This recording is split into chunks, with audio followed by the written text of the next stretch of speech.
know what it is about toys, but I have always loved toys. All kinds of toys, especially vintage toys. And if they're from my childhood, better yet. I happen to have over 100 old toys on the shelf behind me. Sheriff Woody, calling Buzz Lightyear. Sorry, Woody, but Buzz had to go save the planet. He should be back soon. Buster, draw! Here's a quick peek at some of my toys. If you want to see these close up and in more detail, I am working on a huge toy video for Christmas. It'll not only include many of these toys, but also lots of other mechanical old toys from the 1950s, 60s, and 70s. So subscribe and hit that notification bell if you want to be notified when that video comes out. Out of all of these toys, this one in particular is my favorite, probably because I made it myself. This is a solid oak marble run that I engineered on the fly. I didn't use any plans for it. It was completely designed step by step as I went along. I made it one piece at a time, and it took me over 3 years to complete. My kids have played with it. My grandkids have played with it. And of course, I've played with it. This includes a bunch of wood ramps, a pickup truck, a flag, a ship piece from a Monopoly set, a bowling ball, 3 hand-carved bowling pins, 2 bells, a glass tube, and a chicken.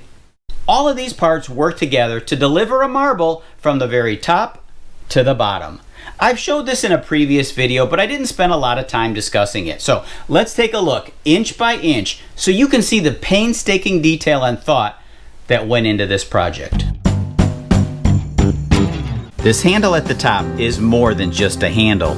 It's a ramp used to load the marbles. The way it works is that you load 9 marbles, where they fall down 4 short ramps and into an area where they wait patiently.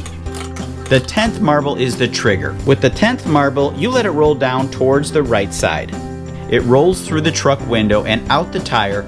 As one marble falls to the ramp below, it loads another marble into the chamber while blocking all the other marbles. As one marble rolls to the right of this pivoting ramp, it fires another marble while chambering another.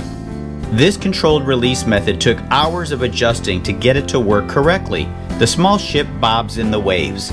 The marbles continue to zigzag down the longest ramp, striking the 3 bowling pins before hitting the base of the flag, causing it to rock back and forth. The marbles then drop to the next layer, where it rolls on the parallel bars, past the one-way sign and striking the bell. Down to the next level, where it passes through a glass tube, hitting a second bell.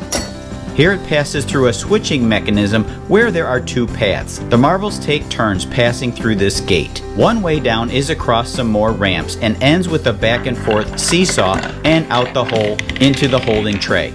The other way is to the right, down 4 steps, and it tries to get past the chicken without being eaten. You are a cool toy! There is one more nice surprise to this mechanical wonder. On the left and right sides are grooves. On the top, there's a slot. This is so I can slide in a plexiglass cover. I even have cutouts in the bottom for the marbles to exit the frame. I don't know about you, but I think that's cool.